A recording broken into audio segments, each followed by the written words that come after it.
자, 그래도 두 분 또 기업 준비하신 게 있으니까 봐야죠. 네. 화면을 보시겠습니다. 자, 공부합시다 기업입니다. 공부해 봅시다. 김영민 매니저는 오늘 공부하자로 인탑스는 정유민 차장 거고 네. 네. 파트론을 김영민 매니저가 네. 해주시네요. 비슷한 맥락 비슷하네요. 네. 비슷해요. 네. 네. 부품주. 인탑스가 부품입니다. 궁금하긴 해. 파트론 먼저 들어야 되죠. 네. 제가 먼저 파트론 말씀을 좀 드리겠습니다. 카메라 모듈인데요. 네. 요즘에 이제 지난주에 이정수 대표가 저걸 했어요. 네, 요즘에 파트론 얘기가 좀 많이 나오고 있어서 네. 저도 이제 좀 숟가락을 하나 얹는 거고 어차피 시장이 오늘 다행히 지금 뭐 미선몰이 좀 반등이 좀 들어오고 있어서 아주 뭐 크게 급락 출발할 것 같지는 않은데 어쨌든 미국 시장의 투자 심리가 워낙 무거웠기 때문에 우리 시장도 분명히 좀 영향을 좀 받을 거거든요. 조정 받을 때 우리가 이제 조금 눌림목 구간에서 혹은 저점에서 한번 공략을 해볼 만한 뭐 파트론은 중소형주긴 하지만 그래도 좀 묵직하게 움직이는 스타일이에요. 변동성이 그나마 조금 이제 좀 제한적인 종목이기 때문에 이럴 때 한번 보셔도 될 것 같고 스마트폰 이제 카메라 모듈을 이제 전문적으로 하는 기업이고 카메라 모듈 외에도 여러 가지 뭐 5G 뭐 부품 쪽이나 라우터라든지 이런 것들도 다 손을 대고 있는 우리나라를 가장 대표하는 뭐 부품주라고 생각하시면 될 것 같아요.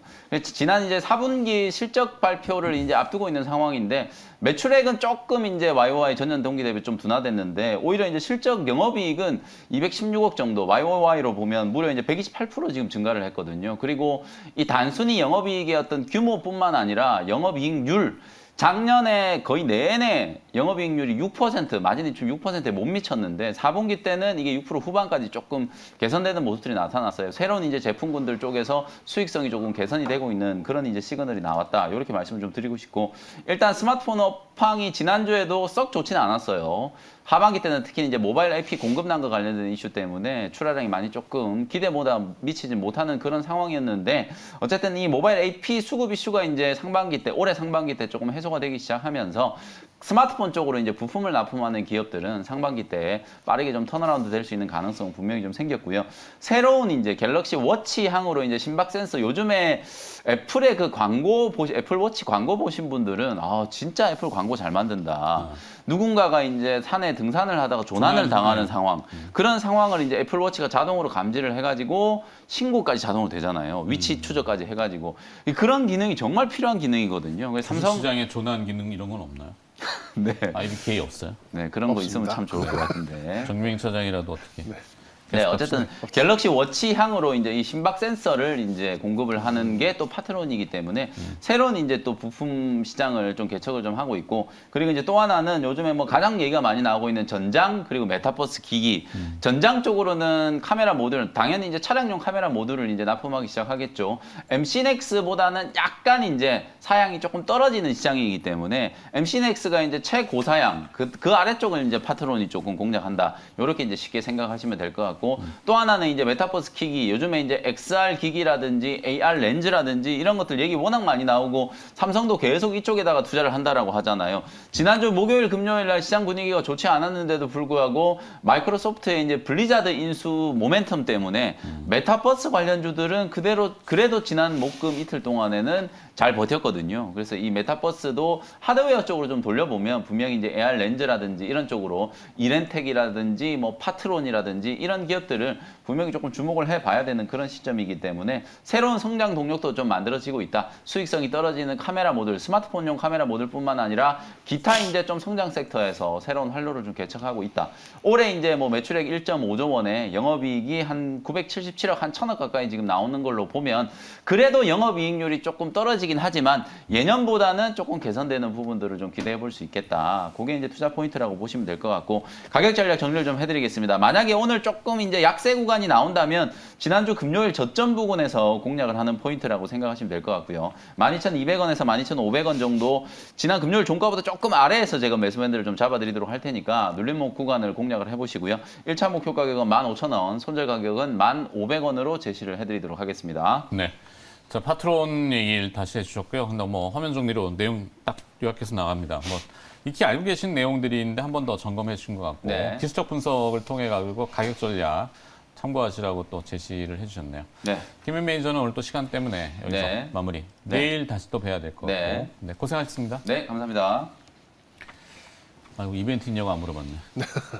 있을까요? 있죠. 네, 월요일은 있습니다. 있어요? 네. 네, 4시부터 있습니다. 알겠습니다. 네. 정윤 소장 가봅시다. 네. 기업인데 두 종목 뭐 파트론도 그렇고 저는 이제 인탑스를 좀 소개해드리려고 하는데 과거 이제 애니콜의 부품사로 좀 오래간만에 얘기하는 애니콜 그 피처폰 플라스틱 사출 네, 뭐 그렇죠. 여기로 대변됐지만 지금은 상당히 다양한 분야를 많이 하고 있는 것 같아요. 굉장히 제조 노하우가 있다 보니까 그런 걸 좀 다양하게 좀 이용을 하는 것 같아요. 그러니까 이제 금형 기술이 기본적으로 굉장히 뛰어난 회사고 사출, 뭐 성형, 가공 뭐 이런 쪽에 플라스틱을 전문적으로 이제 가공을 해서 납품을 하는 이제 그런 부품사로 굉장히 유명했고 네. 애니콜의 이제 과거에 이제 삼성과 함께 협업이 시작돼서 아직까지도 진행되고 있습니다. 뭐 제가 지난주 말씀드렸던 이렌텍하고 이제 양사가 이제 이쪽 케이스 안에 있는 케이스 두 개를 좀 매출을 좀 많이 가면서 이제 회사가 컸다고 좀 보시면 될 것 같고요. 최근에는 이제 저게 포인트죠. 로봇 진단 키트. 그렇죠. 네. 네, 스타트업 그리고 투자회사, 로봇, 진단 키트 이런 쪽으로 이 플라스틱 기술을 좀 이제 진화시키는 이제 이런 것들. 로봇이라는 게 이제 약간 그러니까 그 경량화를 하려면 이게 철갑옷을 띄고 있으면 안 되고 약간 플라스틱. 그렇죠. 예, 예, 이렇게. 똑같죠. 자동차랑 똑같습니다. 로봇도 이제 배터리로 움직이는 거다 보니까 아무래도 이제 좀 이제 그러니까 굉장히 고급 플라스틱을 좀 사용을 해야 되는 이제 네. 그런 부분이 좀 있습니다. 이제 베어 로보틱스라는 이제 스타트업 기업이 있는데 여기에 이 로봇을 이제 위탁 생산을 맡으면서 로봇 관련주로 좀 부각이 되면서 어쨌든 지금 역사적 신고가 영역에 있어요. 그 이제 아주 좀 주가가 좀 많이 좀 올라와 있는 이제 이런 상황입니다. 그렇다 보니까 이제 이 로봇하고 엮이면서 멀티플, 그러니까 과거에는 뭐 예를 들어서 PER을 뭐 7배, 8배 받았다면 이제 로봇이라는 단어가 더해지면서 이제 10배 이상으로 이제 멀티플이 올라가는 그런 이제 확장 국면을 좀 맞았다라고 좀 보시면 될 것 같고 약세장 속에서도 이렇게 강세를 보였다라는 것은 그 나름대로의 의미는 뭐 충분히 있다라고 좀 생각이 들고 뭐 얼마 전까지는 삼성의 인수설도 있었는데 뭐 네. 이 인탑스라는 종목 뭐 이게 주식 오래 해보신 분은 아시겠습니다만 삼성의 인수설은 매번 나왔던 얘기예요. 근데 뭐 삼성이 인수될 가능성은 좀 크지 않다라고 보고. 근데 뭐 혹시 모릅니다. 베어로보틱스 같은 경우에는 이 회사를 삼성이 뭐 투자를 할 수도 있는 가능성이 뭐 없는 건 아닙니다만 인탑스를 이제 삼성이 인수할 가능성은 저는 뭐 사실 없다라고 좀 봐지고요. 그다음에 네. 또 이제 눈길이 가는 부분이 미들 케이스, 그러니까 그 속 안에 있는 케이스 모듈에다가 FPCB를 박아 넣어가지고 이제 단순한 케이스 용도에서 이게 이제 인몰드 전자 장치로 좀 진화하는 이런 부분도 굉장히 좀 고부가 가치 기술이에요. 그러니까 그렇죠. 케이스 안에다가 이제 회로를 좀 심어가지고 케이스 겸 FPCB로 사용할 수 있는 그렇게 되면 굉장히 이제 가격적인 원가 부담도 내릴 수 있고 디자인 부분도 훨씬 더 좀 축소할 수 있는 그런 가능성이 좀 높아지고 중국에서는 여러 차례 시도가 됐는데 이 표면에다가 그 프린팅을 그렇죠. 그게 해가지고 어렵습니다. PCB를 왜냐하면 플라스틱이다 보니까. 네, 예. 그렇게 시도를 많이 하고 있고 실제 응용도 되고 있는 것 같은데 네. 국내에서도 그렇게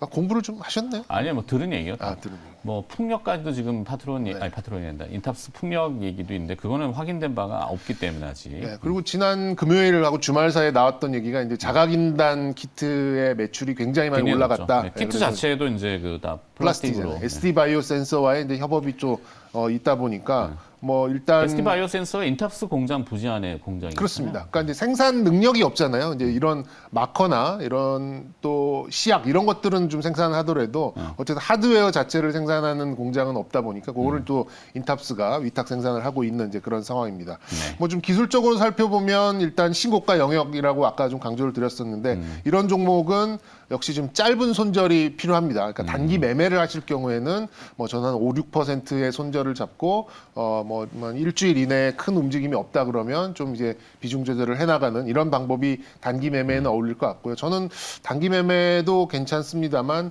중장기로 좀 놓고 보셔도 좀 충분히 좀 뭐 수익률은 좀 낼 수 있는 그런 위치에 있지 않을까 좀 생각이 들고 실적도 좋아요. 지난 4분기, 올 1분기 모두 지금 뭐 분기에 200억 이상은 거의 따놓은 당상이 아닌가 이렇게 좀 생각이 들고 만약에 올해 1천억 이상대로 영업이익이 올라갈 경우에는 뭐 저는 시가총액 지금 한 5천억대거든요. 거기서 네. 한 7천억 이상대로 올라가는 건 뭐 문제도 아니다 좀 생각이 되면 그렇게 되면 또 중장기 투자도 어울릴 만한 그런 종목으로 좀 볼 수 있어서 하여튼 이런저런 좀 이슈도 많고 호재도 많은 그런 기업이고 또 역사적 신고가 부근이니까 약세장 속에서 매물도 많이 없고 그렇게 좀 생각을 해보시면 좀 단기적인 매매 또 중장기 매매 모두 가능한 그런 종목이 아닌가라고 해서 오늘은 인탑스 좀 제시해 드리도록 하겠습니다. 네. 자, 인탑스 재료가 살아 있고 주가도 지금 뭐 큰 굴곡은 없이 횡보를 하고 있지만 조금 더 위쪽의 가능성, 주가가 좀 오를 가능성이 있다. 다만 이제 매매 전략을 사용하실 때에는 조금 손절이라고 하는 단기 것들을 매매를 짧게 하실 경우 이렇게 좀 뭐 갖고 1,000억 정도 영업이익 버는데 지금 5천억대의 시가총액이면은 비싼 건 아니잖아요. 네. 그런 거 좀 생각해 보실 필요는 있다. 이렇게. 알겠습니다. 시장만 좀 받쳐주면은 괜찮은데. 그렇죠. 예. 자, 알겠습니다. 인탑스를 오늘 들어봤습니다.